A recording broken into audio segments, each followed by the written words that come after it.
Hi hello friends, talk only PSCയുടെ മറ്റൊരു current affair ക്ലാസ്സുമായിട്ട് ഞാനിതാ നിങ്ങളുടെ മുന്നിൽ എത്തിയിരിക്കുകയാണ്. ഇന്ന് നമ്മൾ വീണ്ടും 10 കറണ്ട് അഫെയറുകൾ ഡിസ്കസ് ചെയ്യാൻ പോവല്ലേ കറണ്ട് അഫെയറിന്റെ ക്ലാസ്സിലേക്ക്. ഓക്കെ, ശ്രദ്ധിക്കുക. കേരളത്തിൽ മുഖ്യമന്ത്രി പദത്തിൽ ഏറ്റവും കൂടുതൽ കാലം തുടർച്ചയായി അധികാരത്തിലിരുന്ന മുഖ്യമന്ത്രി. വളരെ സിമ്പിൾ ആണ് അല്ലെ? ആരാണ്? പിണറായി വിജയനാണ് കേരളത്തിൽ മുഖ്യമന്ത്രി പദത്തിൽ ഏറ്റവും കൂടുതൽ കാലം തുടർച്ചയായി അധികാരത്തിലിരുന്ന മുഖ്യമന്ത്രി എന്ന് ചോദിച്ചാൽ നമുക്ക് പറയാനുള്ള ഉത്തരം. ഓക്കെ, സെക്കൻഡ് വൺ, സംസ്ഥാനത്ത് ശൈശവ വിവാഹം നടത്തുന്നത് തടയുന്നതിനായിട്ടുള്ള പദ്ധതി. പൊൻവാക്ക് എന്നാണ് ആ പദ്ധതിയുടെ പേരിട്ട. ഓർത്തു വെക്കണേ, സംസ്ഥാനത്ത് ശൈശവ വിവാഹം നടത്തുന്നത് തടയുന്നതിനുള്ള പദ്ധതിയാണ് ഇത്, പൊൻവാക്ക്.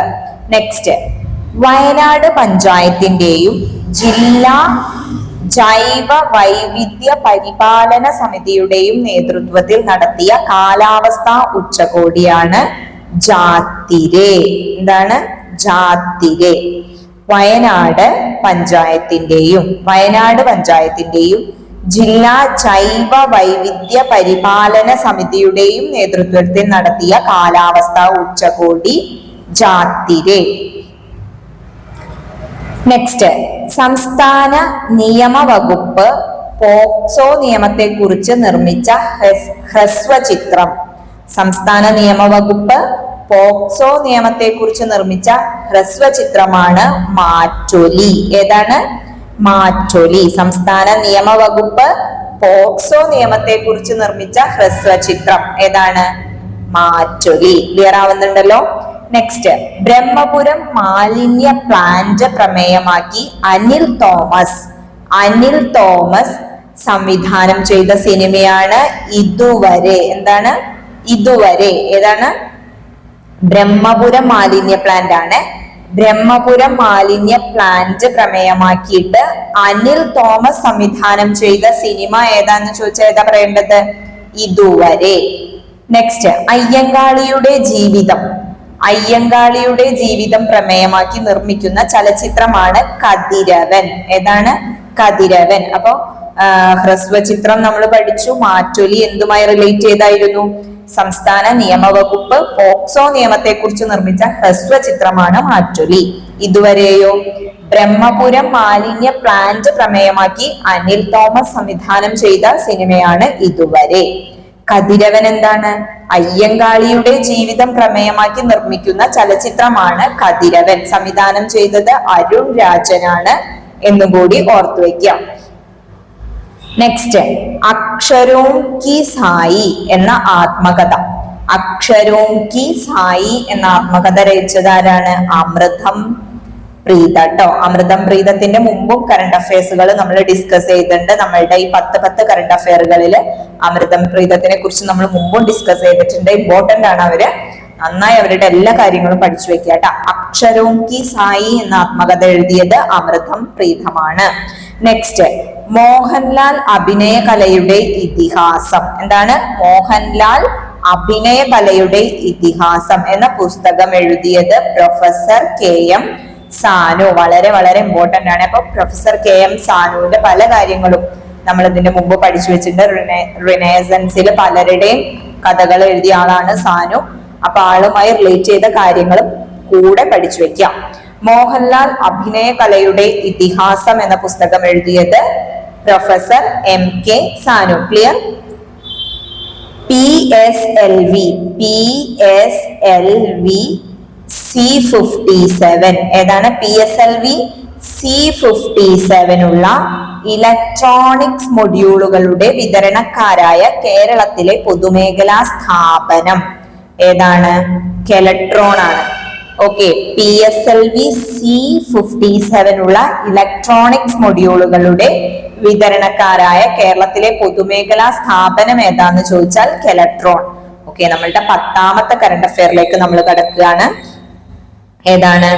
വംശനാശത്തിന്റെ വക്കിലുള്ള മാദിഗ ഭാഷ സംസാരിക്കുന്ന കണ്ണൂർ ജില്ലയിലെ സമുദായം ചക്കാലിയ എന്ന് പറഞ്ഞ സമുദായമാണ്. അപ്പൊ ചക്കാലിയ എന്ന് പറഞ്ഞിട്ടുണ്ടെങ്കിൽ ഒരു സമുദായമാണ്. അവരുടെ പ്രത്യേകത എന്താ? അവർ കണ്ണൂർ ജില്ലയിലുള്ള ഒരു സമുദായമാണ്.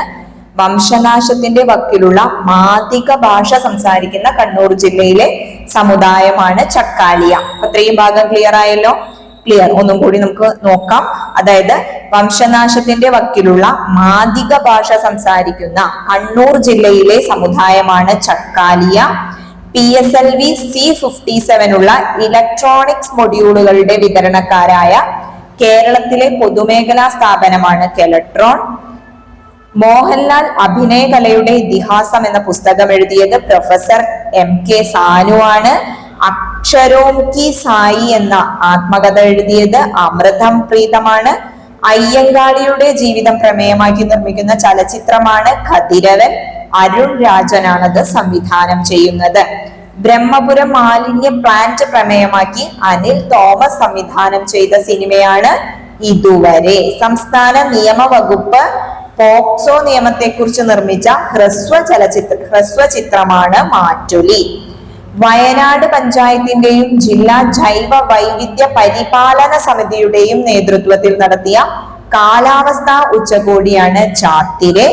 സംസ്ഥാനത്ത് ശൈശവ വിവാഹം നടത്തുന്നത് തടയുന്നതിനായിട്ടുള്ള പദ്ധതിയാണ് പൊൻവാക്ക്. കേരളത്തിൽ മുഖ്യമന്ത്രി പദത്തിൽ ഏറ്റവും കൂടുതൽ കാലം തുടർച്ചയായി അധികാരത്തിലിരിക്കുന്ന മുഖ്യമന്ത്രിയാണ് നമ്മുടെ പിണറായി വിജയൻ. അപ്പൊ നമ്മള് 10 ഇന്ന് ഡിസ്കസ് ചെയ്തത്. എല്ലാവരും നന്നായി പഠിക്കാൻ. വളരെ വളരെ ഇമ്പോർട്ടന്റ് എന്ന് തോന്നുന്ന കറണ്ട് അഫയറുകളിലൂടെയാണ് നമ്മൾ കടന്നു പോകുന്നത്. ഇതൊന്നും നിങ്ങൾ എന്തായാലും വിട്ടുപോകരുത്. നിങ്ങൾ എത്ര പഠിച്ചാലും ഇതും നിങ്ങൾ എന്താ പറയാ പഠിച്ചു വെക്കണം. സെക്രട്ടേറിയറ്റ് അസിസ്റ്റന്റിന് നമ്മൾ റെസ്റ്റ് എടുക്കാതെ തന്നെ നമ്മൾ പ്രിപ്പയർ ചെയ്യണം. നമ്മുടെ ലക്ഷ്യം മാർഗത്തെ സാധൂകരിക്കും എന്നാണ് പറയാ. പിന്നെ എനിക്കൊരു കാര്യം പറയാനുള്ളത്, ഇപ്പൊ കഴിഞ്ഞ ദിവസം കമന്റ് ബോക്സിൽ കണ്ടു ഏകാഗ്രതയുടെ ഓപ്പോസിറ്റ് വ്യഗ്രത എന്നല്ലേ. പക്ഷെ പറഞ്ഞത് വ്യഗ്രതയാണെങ്കിലും എഴുതി വെച്ചത് വ്യാഗ്രത എന്നാണ് എന്നൊക്കെ. ചില മിസ്റ്റേക്കുകൾ അങ്ങനെ സംഭവിച്ചു പോവാൻ നമ്മൾ എടുത്ത് പറഞ്ഞുകൊണ്ടിരിക്കുമ്പോൾ ഞാൻ അതുകൊണ്ടാണ് നിങ്ങളോട് എപ്പോഴും പറയുന്നത്, നമ്മളൊരു ബുക്ക് കൂടെ എപ്പോഴും കയ്യിൽ വെക്കണം. അത് നിങ്ങൾ ഏത് പേയ്മെന്റ് നടത്തിയിട്ട് എടുക്കുന്ന ഓൺലൈൻ പ്ലാറ്റ്ഫോം ആണെങ്കിൽ പോലും നിങ്ങൾ എന്ത് ചെയ്യണം, ഒരു ബുക്കും കൂടെ, അതായത് ടാലന്റോ അല്ലെങ്കിൽ വീറ്റോയോ അല്ലെങ്കിൽ ലക്ഷ്യോ അങ്ങനെയൊക്കെ പറഞ്ഞിട്ട് ഒരുപാട് റിവൈസ്ഡ് എഡിഷൻസ് ഇറങ്ങിയിട്ടുള്ള ഏതെങ്കിലും ഒരു ബുക്ക് നിങ്ങൾ നിങ്ങളുടെ ബൈബിളോ അല്ലെങ്കിൽ എന്താ പറയാ ഭഗവത്ഗീതയോ അല്ലെങ്കിൽ ഖുറാനോ, ഓരോരുത്തർക്കും ഓരോന്നാവില്ലേ അല്ലെ, അതുപോലെ സൂക്ഷിക്കുന്ന ഒരു ബുക്ക് നിങ്ങൾക്ക് വേണം. ആ ബുക്ക് തന്നെ എപ്പോഴും നിങ്ങൾ പഠിച്ചുകൊണ്ടിരിക്കണം. കാരണം നമ്മളത് ഫ്രണ്ട്ലി ആയാൽ നമുക്ക് അതിലത്തെ പല കാര്യങ്ങളും നിങ്ങൾ പെട്ടെന്ന് ഓർത്തെടുക്കാൻ പറ്റും. അപ്പൊ നിങ്ങൾക്ക് ഇഷ്ടമുള്ള ഒരു എഡീഷൻ, കൂടുതൽ എഡീഷൻസ് ഇറങ്ങിയ ബുക്ക് ആയിരിക്കണം എന്ന് മാത്രം ശ്രദ്ധിക്കുക. അപ്പൊ അത് വെച്ചിട്ട് നിങ്ങൾ പഠിക്കാൻ പോകുന്ന ഭാഗം പഠിക്കുക. അതിൽ നമ്മൾ ഇങ്ങനെ ടിക്ക് ചെയ്ത് പോവാം. അങ്ങനെ തന്നെയാണ് നമ്മൾ PSCക്ക് പഠിക്കേണ്ടത്. ഞങ്ങളൊക്കെ അങ്ങനെ തന്നെ പഠിച്ച ആളുകളാണ്. അപ്പൊ അതുകൊണ്ട് നിങ്ങൾ നന്നായിട്ട് പ്രിപ്പയർ ചെയ്യുക. തെറ്റുകൾ വന്നു പോയതിൽ ഞാൻ ക്ഷമ ചോദിക്കുന്നു. Okay, thank you.